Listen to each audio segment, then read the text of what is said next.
वैश्विक व्यापार की शतरंज पर एक नई चाल चली गई है और इस बार मोहरा सिर्फ टैरिफ नहीं बल्कि रणनीति, कानून और कूटनीति तीनों हैं। अमेरिकी सुप्रीम कोर्ट के फैसले के बाद राष्ट्रपति डोनाल्ड ट्रंप ने सभी देशों पर लागू टैरिफ स्ट्रक्चर में बड़ा बदलाव करते हुए 10% की दर को बढ़ाकर 15% का अस्थायी सरचार्ज लगा दिया है। पहली नजर में ये सिर्फ 5% की बढ़ोतरी लग सकती है, लेकिन अगर आप भारत अमेरिका व्यापार के मौजूदा समीकरण, चल रही अंतरिम ट्रेड डील और पहले से लागू दंडात्मक शुल्कों को साथ रखकर देखें तो तस्वीर कहीं ज्यादा जटिल और दिलचस्प हो जाती है। सवाल सिर्फ ये नहीं है कि टैरिफ कितना है, सवाल ये है कि इस फैसले का असली महत्व क्या है, कौन से सेक्टर फायदे में रहेंगे, कौन दबाव में आएंगे और क्या इससे भारत अमेरिका ट्रेड डील की दिशा बदलेगी। नमस्कार, मैं खुशी चौधरी और चलिए पूरे गणित को गहराई से समझने की कोशिश करते हैं। सबसे पहले थोड़ा पीछे चलते हैं। 2 अप्रैल 2025 को अमेरिका ने भारत पर 26% रेसिप्रोकल टैरिफ लगा दिया था। रेसिप्रोकल टैरिफ यानी जैसा टैक्स आप हमारे सामान पर लगाएंगे वैसा ही हम आपके सामान पर लगाएंगे।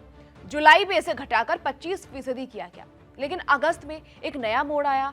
भारत ने रूस से तेल खरीदना जारी रखा, जिस पर अमेरिका ने 25% ज्यादा पेनल्टी लगा दी, यानी 25% रेसिप्रोकल टैरिफ और 25% पेनल्टी मिलाकर कुल असर 50% तक पहुंच गया।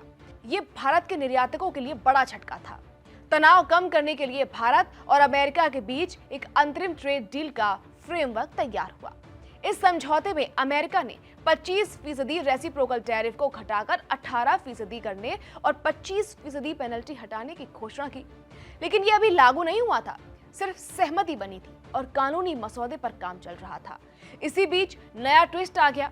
अमेरिकी सुप्रीम कोर्ट ने राष्ट्रपति ट्रंप के व्यापक ग्लोबल टैरिफ को खारिज कर दिया। इसके बाद व्हाइट हाउस ने 20 फरवरी को नया आदेश जारी करते हुए सभी आयात पर 15% का अस्थायी सरचार्ज लगा दिया। इसका मतलब यह है कि अब भारतीय सामान पर 25% की जगह 15% अस्थायी टैरिफ लगेगा, जो कि MFN ड्यूटी के अतिरिक्त होगा। सीधी भाषा में कहें तो जहां 18% की उम्मीद थी, वहां फिलहाल 15% की दर लागू होती नजर आ रही है, यानी कागज पर भारत को थोड़ी राहत मिलती नजर आ रही है। अब सवाल यह है कि क्या इससे ट्रेड डील पर असर पड़ेगा। राष्ट्रपति डोनाल्ड ट्रंप ने साफ कहा कि डील में कुछ नहीं बदलेगा। वहीं भारत के वाणिज्य मंत्री पीयूष गोयल के मुताबिक अंतरिम समझौता अगले महीने साइन हो सकता है और अप्रैल से लागू हो सकता है। 23 से 26 फरवरी के बीच भारतीय टीम वॉशिंगटन में कानूनी मसौदे को अंतिम रूप दे रही है। हालांकि डील में एक अहम क्लॉज ये भी है कि अगर कोई देश टैरिफ में बदलाव करता है तो दूसरा देश भी अपनी शर्तों में संशोधन कर सकता है, यानी भारत चाहे तो कुछ रियायतों की समीक्षा कर सकता है। अब बात करते हैं कि किन सेक्टरों पर असर पड़ेगा।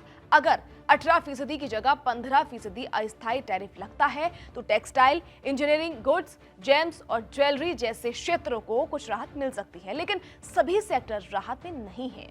स्टील, एल्यूमिनियम और कॉपर पर 50% तक शुल्क जारी रहेगा। ऑटो कंपोनेंट्स पर 25% टैरिफ बना रहेगा, यानी कुछ उद्योगों के लिए चुनौती अभी भी खत्म नहीं हुई है।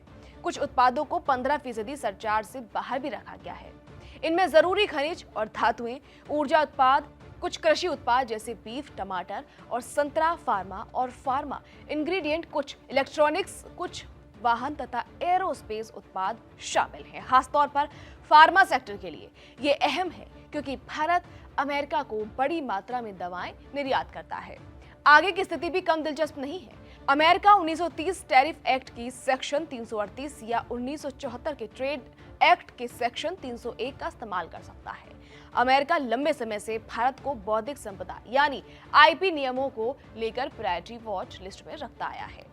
उसका आरोप है कि Bharat ICT, solar, medical device और फार्मा जैसे क्षेत्रों में ऊंची कस्टम ड्यूटी रखता है। ऐसे में आने वाले समय में इन मुद्दों पर दबाव बढ़ सकता है। अब सबसे बड़ा सवाल रिफंड का है। अमेरिकी आयातकों ने पहले 25% ड्यूटी देकर माल खरीदा था, जबकि अब दर 15% बताई जा रही है। तो जो अतिरिक्त 10% वसूला गया, उसका क्या होगा? क्या उसे लौटाया जाएगा या समायोजित किया जाएगा? इस पर अभी साफ तस्वीर सामने नहीं आई है और यही निर्यातकों की बड़ी चिंता है। कुल मिलाकर देखा जाए तो 15% अस्थायी टैरिफ से भारत को फिलहाल कुछ राहत मिलती दिख रही है, खासकर उन सेक्टरों को जहां पहले 18% की उम्मीद थी, लेकिन कई अहम उद्योग अब भी भारी शुल्क के दायरे में हैं। है।